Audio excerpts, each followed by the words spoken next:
Peace, people. It's your boy Zulu King Street Fan. I know what it is.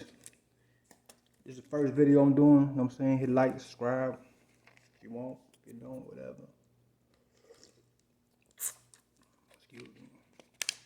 What I'm gonna talk about today is a situation that happened. We're in Orlando. I'm in Orlando, Florida. Some shit done went down out here. Shit getting real out here. We had a 22-year-old black male. It's like a little hood area too, so people getting real bold, you know what I'm saying? And it's kind of crazy, you know what I'm saying? Because we in 2020 for the stuff that's going on right now to be going on. It's bugged out, but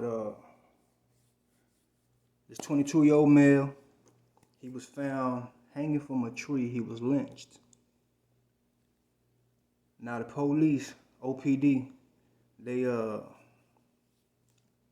ruled it a suicide real quick. It's too fast. It's ruled it a suicide. This kid's family knows him. They know the young boy ain't suicidal. He ain't with none of that. He's actually the cousin of somebody out here that was doing a lot of things in the community. And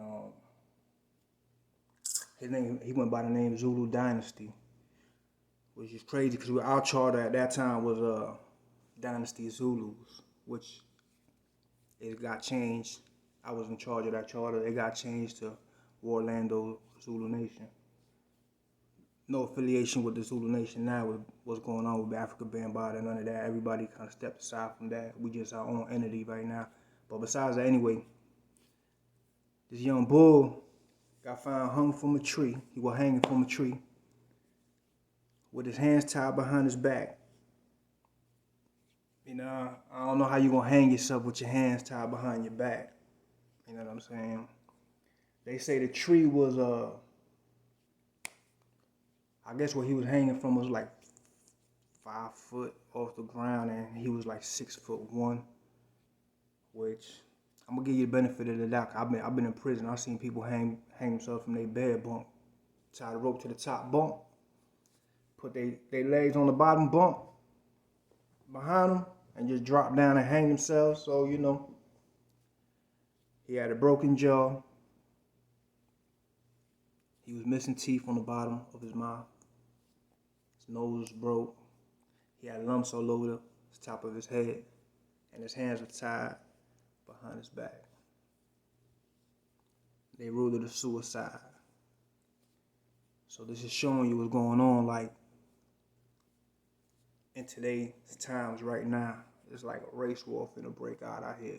And originally I'm from Brooklyn, New York, but I was raised down south, so I seen this racist like firsthand, like in your face. They ain't shy about it.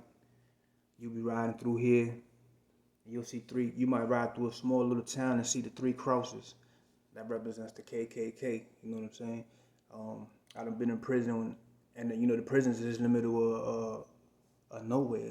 All they got in these little towns is these prisons. That's their employment.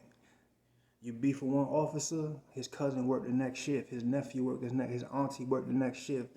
It's an ongoing beef, you know. So, and I done been in a work camp where they take low custody inmates and take them on a road to work outside on the road, and these characters them pull up on the CEOs is like, y'all better get these niggas out of here.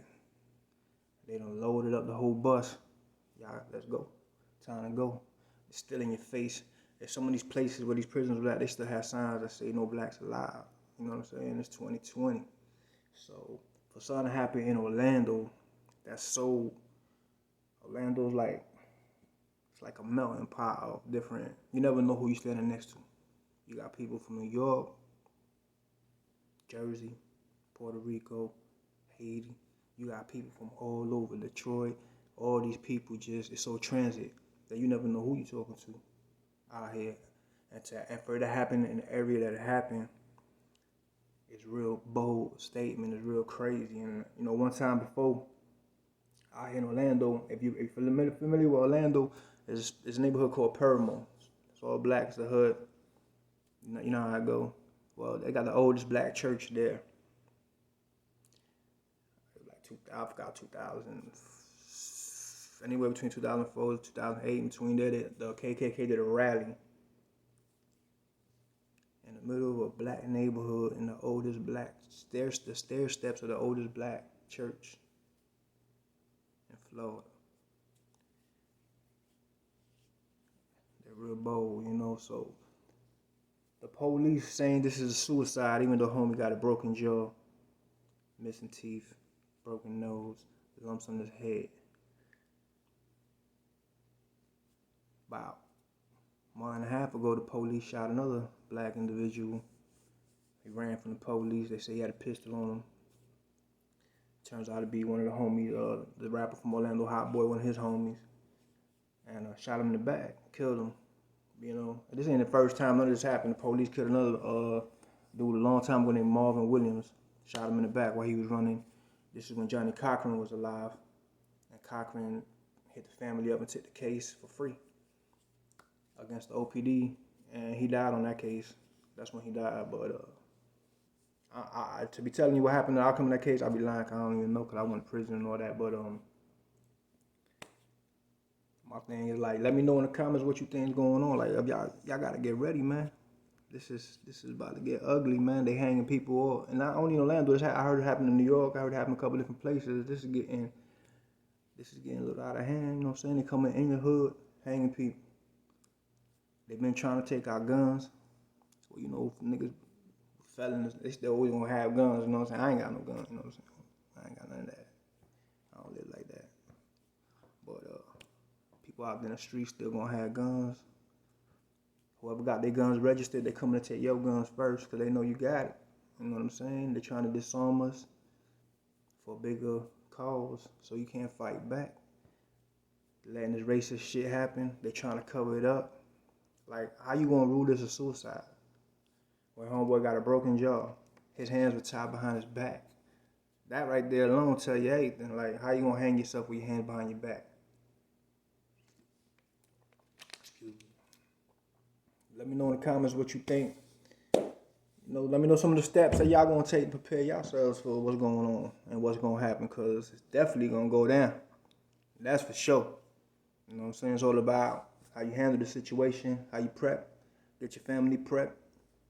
You know what I'm saying? I suggest you got kids, if you're illegal to carry a firearm, I suggest you teach them how to use it. You know what I'm saying? The police teach their kids how to use firearms. They give them knowledge of the firearms because they have them in the house. So they got to teach them in case, you know, you got to keep them knowledgeable about it so they won't go and touch the gun and accidentally shoot somebody in the house. But they should know how to shoot anyway. Like down here, we in the South, down here, man, they shooting at 7 years old, 5 years old. They already shooting little rifles, 22s and shit. So, you know what I'm saying? You got kids and you legally carry, man, teach them how to shoot, teach them how to defend yourself, how to defend themselves. You know what I'm saying? Well, all kinds of weapons, knives, guns, you know what I'm saying? And to watch out, you know what I'm saying? Because they out here hanging people for sure and for real. You know what I'm saying? In the middle of the hood. They coming into the hood to do this. And the police backing them up. So it's us against them. You know what I'm saying? Like and subscribe. It's my first video, like I said. You know what I'm saying? If you like, leave some comments on what y'all gonna think. What would you do? What's your steps to take to protect yourselves from situations like this? You know, in the community as a whole. Peace.